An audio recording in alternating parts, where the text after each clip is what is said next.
Our dynamic control over the dynamic range in a song is what helps a band sound balanced.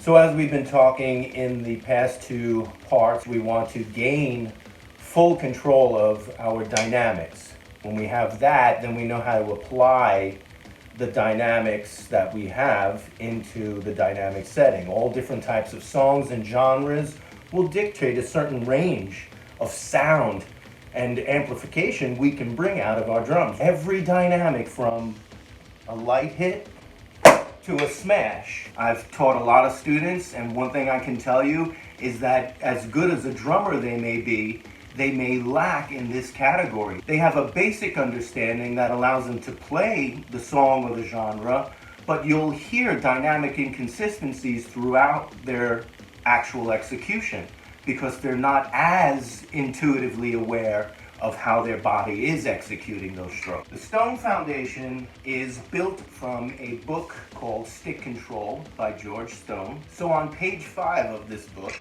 All right, so let me just clarify here.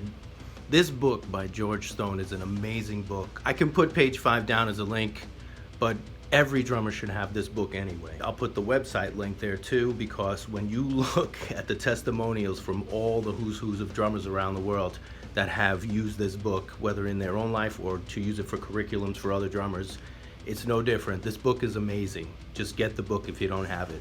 George L. Stone, Stick Control. There are 2 columns of drum stroke exercises, everything from a single stroke to various interactions between left and right stroking, doubles and singles.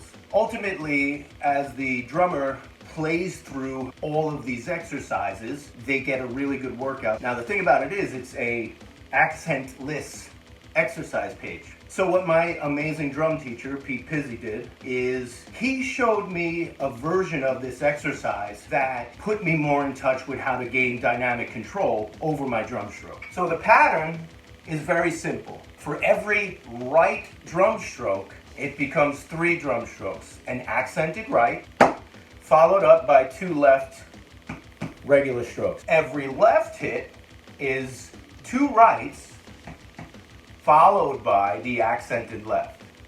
So you get a basic single stroke roll turning into a 6-stroke roll with 2 accents and 2 doubles.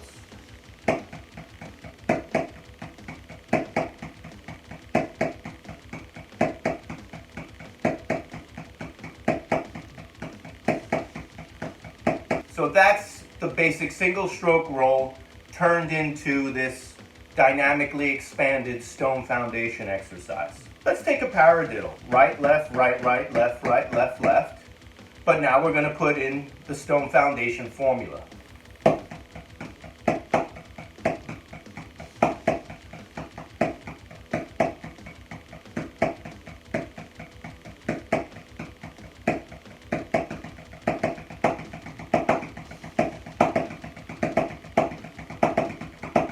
And already when you use a paradiddle, you can start to hear how with the accents, there's a musical layer on top.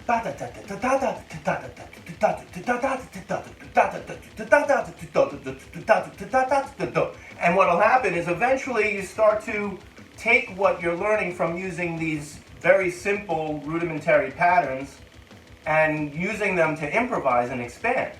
Because then you start to get the feel for how accenting and regular hits work. And the more control you gain over that,